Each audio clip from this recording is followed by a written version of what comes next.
بسم اللہ الرحمن الرحیم۔ السلام علیکم ورحمۃ اللہ وبرکاتہ۔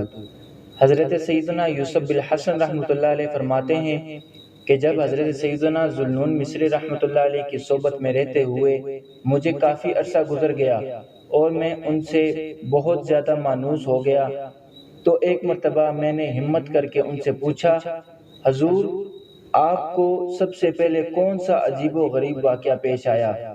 یہ سن کر آپ رحمۃ اللہ علیہ نے جواب دیا، میں ایام جوانی میں خوب لہو لعب کی محفلوں میں مگن رہتا اور دنیا کی رنگینیوں نے میری آنکھوں پر غفلت کا پردہ ڈال رکھا تھا۔ پھر اللہ عز و جل نے مجھے توبہ کی توفیق عطا فرمائی اور میں تمام معاملات چھوڑ کر حج کے ارادے سے ساحل سمندر پر آیا۔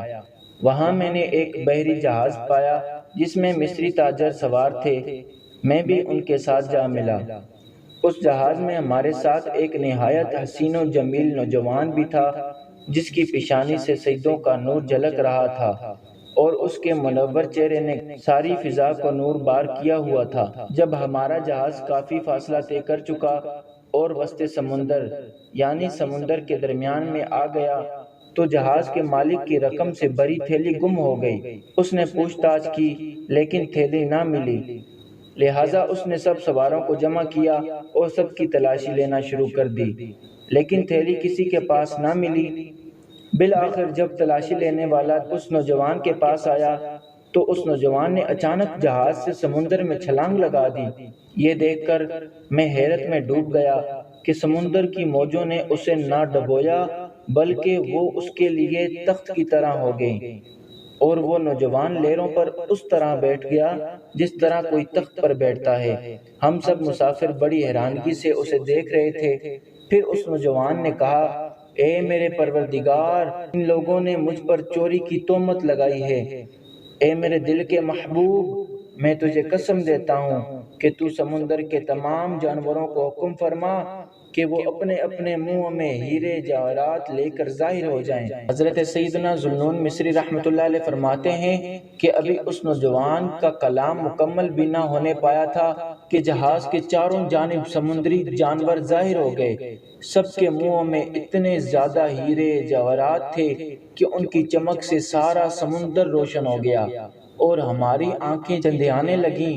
پھر اس نوجوان نے پانی کی موجوں سے چھلانگ لگائی اور لہروں پر چلتا ہوا ہماری نگاہوں سے اوجھل ہو گیا۔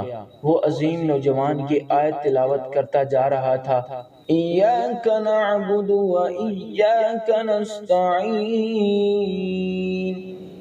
پارہ نمبر 1، سورہ فاتحہ، آیت نمبر 4۔ ترجمہ کنز الایمان، ہم تیری ہی عبادت کرتے ہیں اور تجھی سے مدد مانگتے ہیں۔ پھر حضرت سیدنا ذوالنون مصری رحمۃ اللہ علیہ فرماتے ہیں، یہی وہ پہلا واقعہ ہے جس کی وجہ سے مجھے سیر و سیاحت کا شوق ہوا، کیونکہ سیر و سیاحت میں اکثر اولیاء کرام رحمہم اللہ سے ملاقات ہوتی ہے اور حضور نبی کریم رؤوف الرحیم صلی اللہ علیہ وآلہ وسلم کا فرمان علی شان ہے، میری امت میں ہمیشہ 30 مرد ایسے رہیں گے جن کے دل حضرت ابراہیم خلیل اللہ علیہ السلام کے دل پر ہوں گے۔ جب ان میں سے کوئی ایک مر جائے گا تو اللہ عز و جل اس کی جگہ دوسرا بدل دے گا۔ اللہ کی ان پر رحمت ہو اور ان کے صدقے ہماری مغفرت ہو، آمین بجاہ النبی۔